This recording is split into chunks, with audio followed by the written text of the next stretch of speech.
Hello, Dave. Hello, Matt. How are you doing? I am fine. Good. Good. So, are we recording? We are recording. We are recording. Okay. Let me just grab my first pack of papers here. Dave, I got the cues for your A's. Matt. Before we get to the show, I figure I should mention that Dagan talked to me about and I'm going to stop there.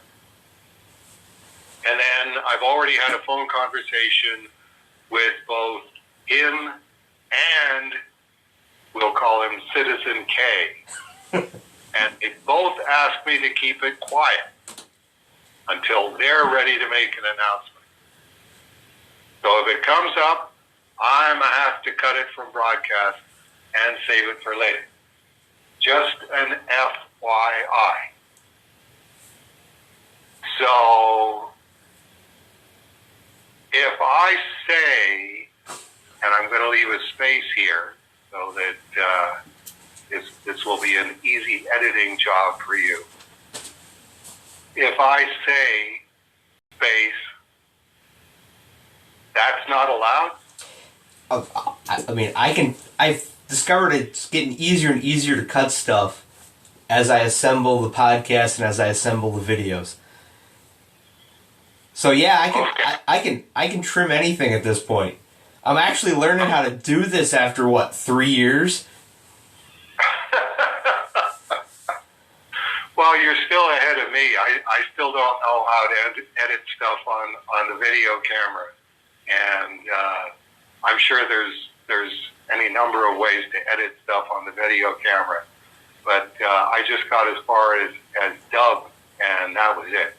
Well, I think you can edit in the camera, but it's a lot more work than editing afterward, where you just take the footage and cut what you need. Or just paying attention and saying, I'm just not going to do anything that needs editing. Okay, so, but in answer to my question, is that what I'm not allowed to say, or are we not allowed to discuss it? Well, we can discuss it, but I just have this feeling, as I said to them, I'm under a verbal NDA. I'm not going to discuss it, quote unquote, in public, but I mean, it's, a minority of a minority of a minority. I mean, the amount of people who are going to be, they said, what, are listening right now, but if I were to... all right, so it's my turn to remember Jeff. And I'm remembering Jeff this time. This one dates back to 2005, September 2005, when Jeff was living at 14500 Marsh Lane in Addison, Texas. And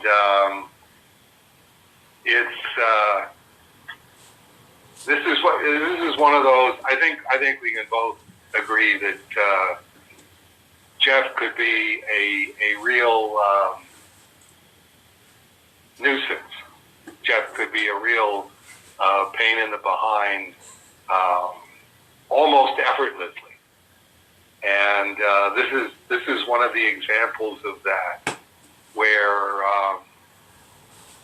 September 2005, by that point, Collected Letters 2004 had come out, and I was at the point of having to face the fact that, having put together this giant book of my correspondence, my post-Cerebus correspondence, not only did it not sell very well, not only were there no reorders, there was absolutely no comment about it, and so it was one of those.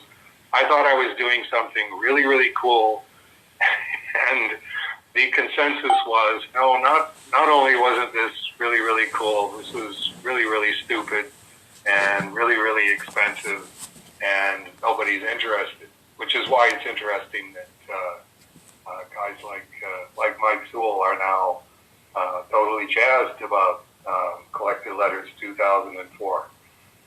Anyway, as part of the introduction to Collected Letters 2004, I said, where a word is misspelled and uncorrected, that means Claude Flowers. Claude was very kind to help proofread the manuscript. Claude Flowers and I both missed one. Doe, and notification will be grudgingly welcomed for future editions. And Jeff had circled grudgingly and written "cute" with an exclamation mark in the margin, and said, as a result, this is again written on the introduction page. Dear Dave, you asked for it. I'm going to send 10 to 15 pages per week over the next year, assuming it will be at least a year until you reprint this, or until you tell me to stop. Also, feel free to correct my corrections. And then wrote at the bottom of the introduction page, Dave, don't use journalistic underlined editorial style. Use literary underlined style, proper English. And then he writes, this is my only first edition copy, but it's easier to do it in this fashion, which means he just tore the page out of the book and wrote all of this on it. If you don't get any of my proofreading marks, let me know, please. And remember, you, in parentheses, grudgingly, close parentheses, asked for it.